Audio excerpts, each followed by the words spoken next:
Hello, today I want to share with you my bath bomb recipe. First you need a scale, bowl and a sifter. Zero out your scale. And first ingredients you need is baking soda.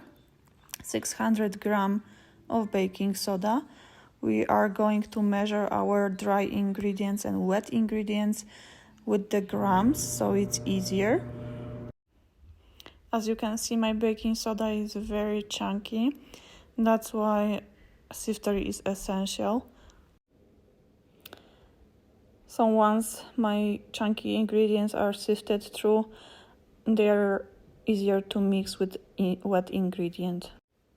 Next, we are measuring SLSa. This ingredient is responsible for bubbly bath bombs. So this is what makes bath bombs very bubbly. And for this part, you wanna use actually face mask or just cover up your face. Don't breathe in this because it's not very pleasant. And I noticed to reduce the fumes of that, I first put the baking soda, then SLSa,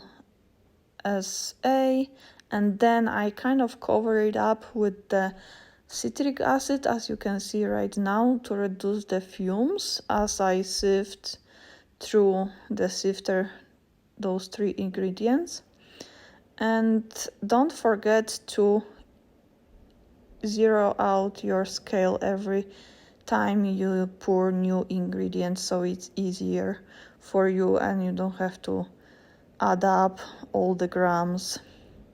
Now it's time to sift everything through the sifter. Sometimes I use wood spatula or even my hands, but this time I'm using silicone spatula.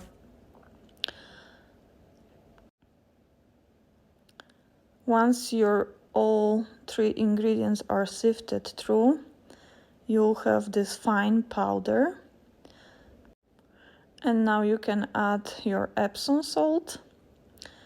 As you can see, I'm not using sifter anymore because my Epsom salt was perfectly fine, no chunks at all. If you have chunks, you can still use a sifter for that. Next, I'm measuring Kaolin Clay.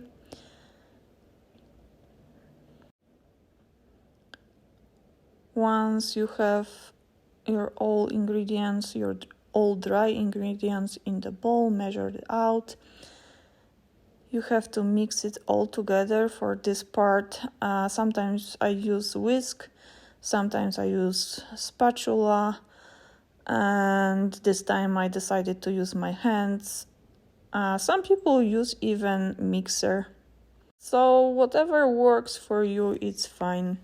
Now it's time to measure wet ingredients. I use silicone cup for that. First is rubbing alcohol, 8 grams of rubbing alcohol. I use 99%. Sometimes I used lower percentage. It worked fine. So whatever you have on hand, you can use. Next is 7 grams of water. And remember to adjust your water to the humidity in your room. Next, I'm using fragrance oil. This one is cherry blossom from Branberry.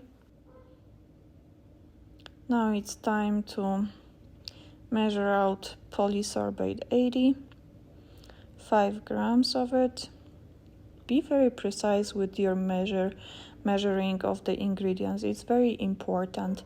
And don't forget with every new ingredient to zero out your scale. Now I'm using jojoba clear oil. You can use any kind of light oil, even almond oil. Previously I used olive oil, but it didn't work good for me, so I switched to this one because I had this one and this one is actually better. Now last ingredient is mica. 1 teaspoon of mica. I add to all my wet ingredients and mix. And it's time to mix your wet ingredients with dry ingredients. For this part, like I said before, some people are using mixer, whisk, spatulas. I use my hands. That's what works for me. You can try different ways. Something else works better for you. At the beginning, I add the wet ingredients very slowly to see if my mix activates because there is water. But I see nothing happens, so at the end I just dump all wet ingredients at once and focus on mixing my mixes together. Be sure to scoop all dry ingredients, all dry mix from the bottom of the bowl, because as you can see over here, as I'm mixing, when I scoop from the bottom, there is still like white mix visible. That means it's not mixed very well, and you want your mix to be holding together as you squeeze in your hand. So as you will see here in a minute, I'll squeeze with both of my hands and my mix will hold together. That means this is perfectly ready mix to be used. See that? Squeeze and it holds. And today I wanna show you that this mix works with any kind of mold actually, because first mold I'm using is stainless steel mold. This mold is very smooth. It's very easy to use with actually every kind of bath bomb mix. And you'll see I'm squeezing here and I'll tap with wooden spool a little bit for easier release, and the bath bomb comes out very smooth, put together, no breakage, no falling apart, and it's just perfectly fine. Next, I'm using heart shape mold from different company, and this mold, it's not smooth at all. It's kind of big. It was hard to use with different bath bomb mix.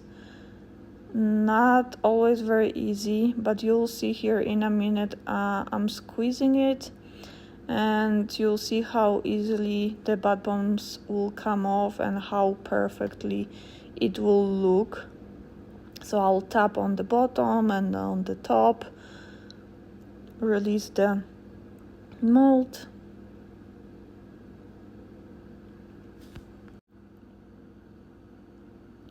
and look at this, how pretty this heart bomb came out. Very easy, kind of effortless, and it holds up together. Now I want to show you the last bath bomb mold, which is from different company, and that mold is actually the mold that I had problem using with my other bath bomb recipes. It never came out as I wanted, always fall apart, but with this recipe every time it works perfectly fine. So that's why I love this recipe, because it works with every mold I use from different companies. You can see over here I squeezed all together. I'm cleaning up the edges. I'm using the spatula to tap on the edges, and look how easy and effortless that came out. Holds up perfectly. I can move it from hand to hand, no problem. Dry your bath bombs for 48 hours and now they are ready to use. And look how pretty they look. You just have to try it yourself.